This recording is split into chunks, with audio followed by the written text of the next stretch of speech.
Hi. Luwak famous tea తయారు చేసేది మెయిన్గా ఇండోనేషియా, తర్వాత ఫిలిప్పీన్స్, వియత్నాం, థాయిలాండ్ కూడా కొద్దిగా తయారవుతుంది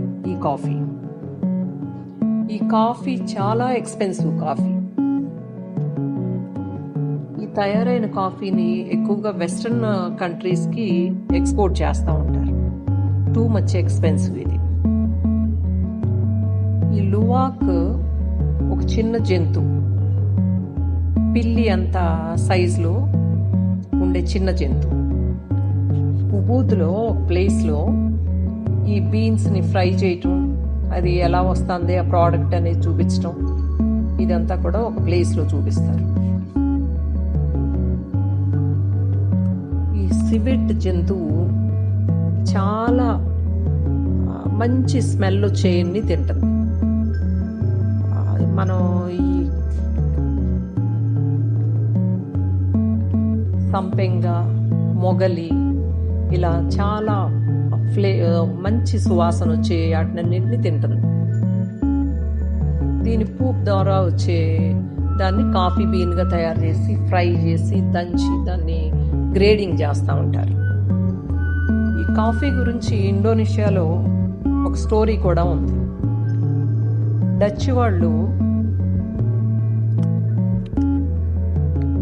ఇండోనేషియాలో కాఫీ పండించడానికి వచ్చి అక్కడ కాఫీ తోటల్లో కాఫీ పండించేవారంట. దాన్ని అక్కడ వర్క్ చేసే వాళ్ళని, వర్కర్స్ని కానీ ఎవరిని తాగనిచ్చేవారు కాదంట. ఈ కాఫీ సీడ్ మంచి స్మెల్ ఉంటుంది కాబట్టి ఈ లువాక్ ఆ కాఫీ సీడ్ని బాగా తినేసేసి అది కంప్లీట్గా అరక్కోకుండానే పూప్లో బయటకు వచ్చిన సీడ్ని ఈ వర్కర్స్ క్లీన్ చేసి ఎండబెట్టి దాన్ని ఫ్రై చేసి కాఫీ చేసుకుని తాగేవారంట. అది చాలా టేస్టీగా ఉండేదంట. మామూలు కాఫీ కంటే కూడా ఈ కాఫీ చాలా టేస్టీగా ఉండేది అనేది అప్పుడు కనిపెట్టారంట వీళ్ళు. ఆ రకంగా ఇది ఫేమస్ అయింది అనేది అక్కడ ఒక స్టోరీ.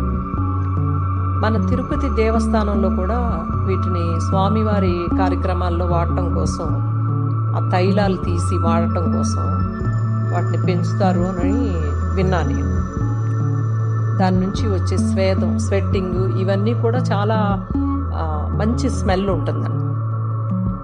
బూత్లో ఈ కాఫీ టేస్ట్ చేయడానికి అక్కడ అందరికీ శాంపిల్ కూడా ఇస్తారు. ఎవరికైనా ఇంట్రెస్ట్ ఉంటే మీరు కూడా ఒకసారి ట్రై చేయొచ్చు.